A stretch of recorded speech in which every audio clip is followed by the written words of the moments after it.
Okay, so let's see how this works. I will import an object.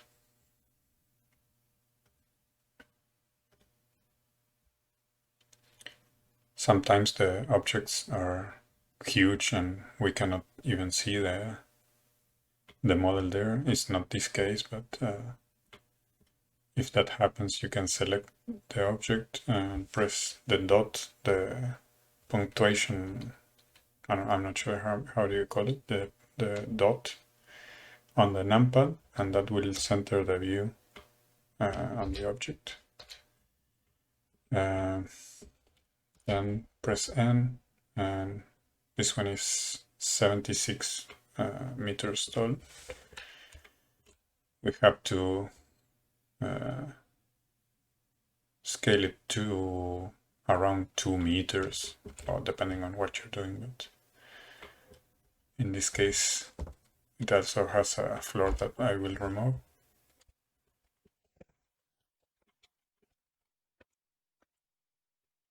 And I would see that it's set on the floor.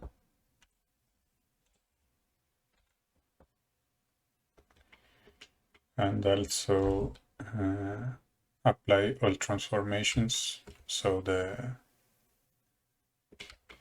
texture will work correctly.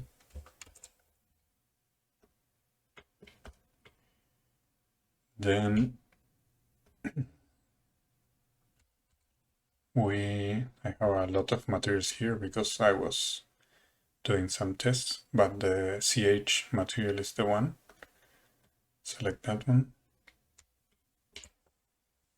Now we go to render view, and as you can see, the material is already applied. Before we go into all the different settings here, I want to explain a few things. I will center my camera here.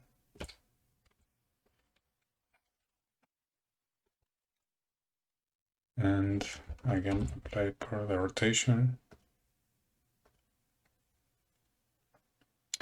In color management, I changed here from filmic, that's the default, to standard, because that way we can get this white that otherwise is impossible.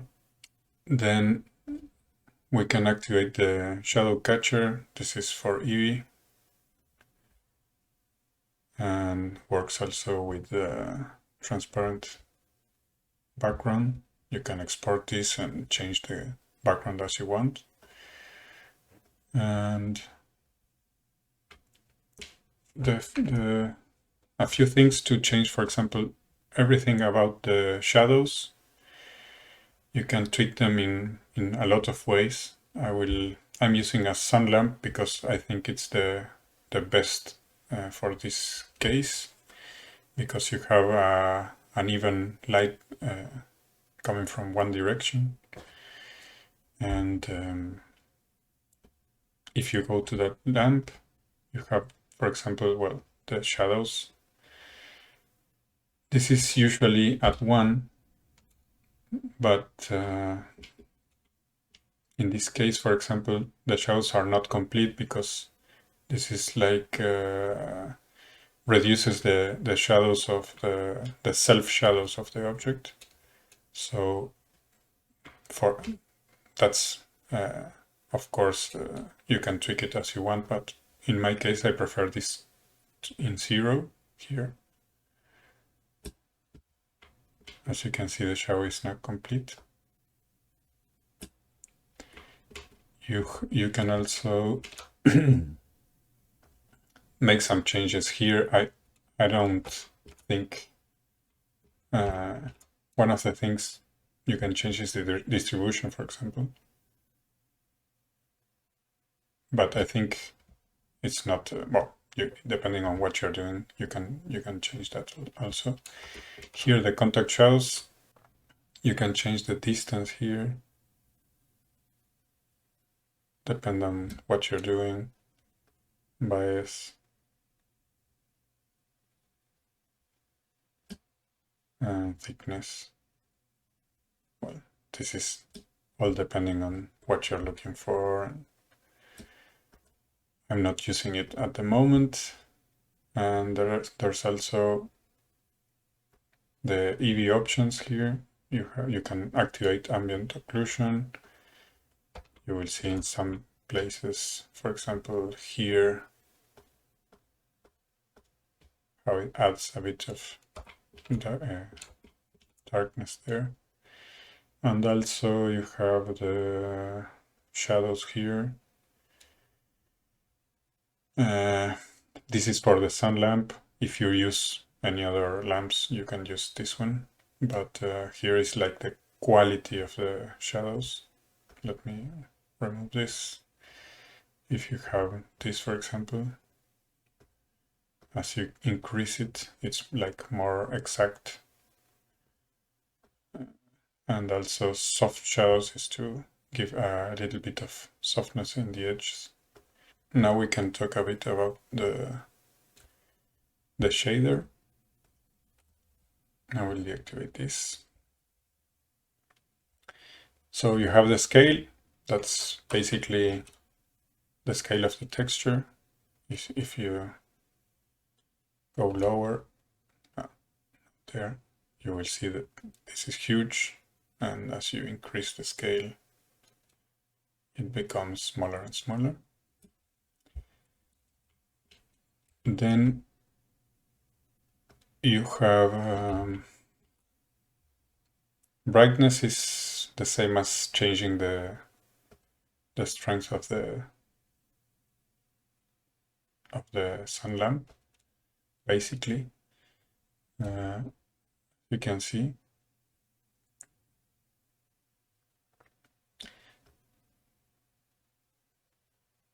Then you have the angle of the lines. I like it like this. These 3 steps are the separation between the 4 different colors we have. We have the plane shadow that goes from 0 to 0.2. Then from 0.2 to 0.5, we have this double line here. And from 0.5 to 0.8, we have a single line that we can also change the direction if we want this one to continue or this way. And that's here, as you can see. Then we can change the control. This I will show you how this works. As you can see, you can change how much of this shadow you want. Then again with the second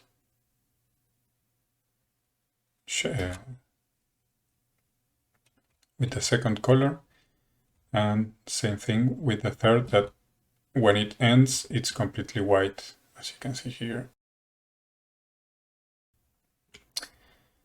Then you have control over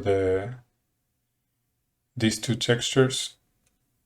The dark thickness is how thick is the line when it's the most dark, when it's like touching the other color, the dark color, and how thick is when it's reaching the next step.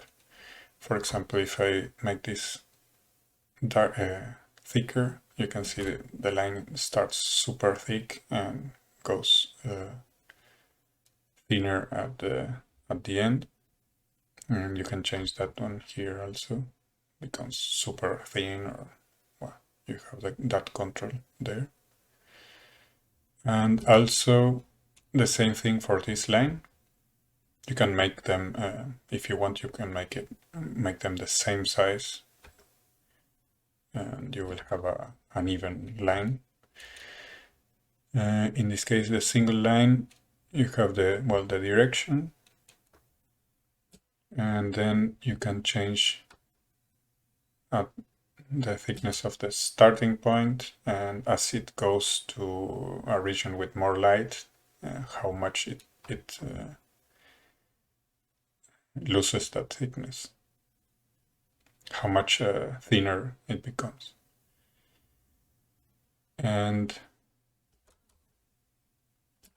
usually I use the same thickness for the from the end here of the double line to the start of the single line. That way you have like a continuous line here. For example, if we use here 0.2 and we use 0.2 here, you will see the line continues and it's like the same line there. So if you change this color, I made a driver to also control the color of the background.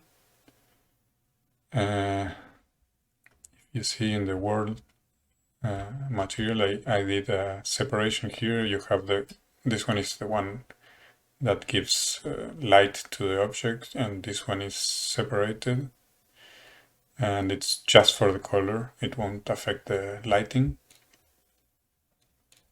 So we go back to the object here, and if we change this color, you will see how the background also changes to make it the same color. You can also change the shadow, and that will affect also the shadow catcher, because if we check here, the shadow catcher color is also driven by this color here. So if we make this any color, the shadow will follow. And the last option here is that we can also change the crosshatch to plain colors. What this does is to take these two colors and mix them in different ways. This is 100% this color. The second one has 66% of this color and 33% of this one. And for this one is 66-33 in this case. So you can change those colors and it will adapt to whatever you do. And the last thing is I did a setup of with freestyle. As you also change the shadow color, you will be changing the stroke of the freestyle here, and that means that if you check this box when you render, you will also have a stroke around the object. It takes a minute to calculate. There you go. And to avoid this line to affect the plane that is the shadow catcher here, you have to place it inside this collection that is being excluded from the shadow catcher collections. Let me see. Yeah, here. Excluding no stroke. Everything that is inside here won't have strokes. And so remember, if maybe you import an object inside this place, even if you check here, it will not render with the outline. And I think that's it. You can make all sorts of cool looking things. I think it showcases the objects very nice to give it an interesting look, and I hope you like it, and thanks for watching.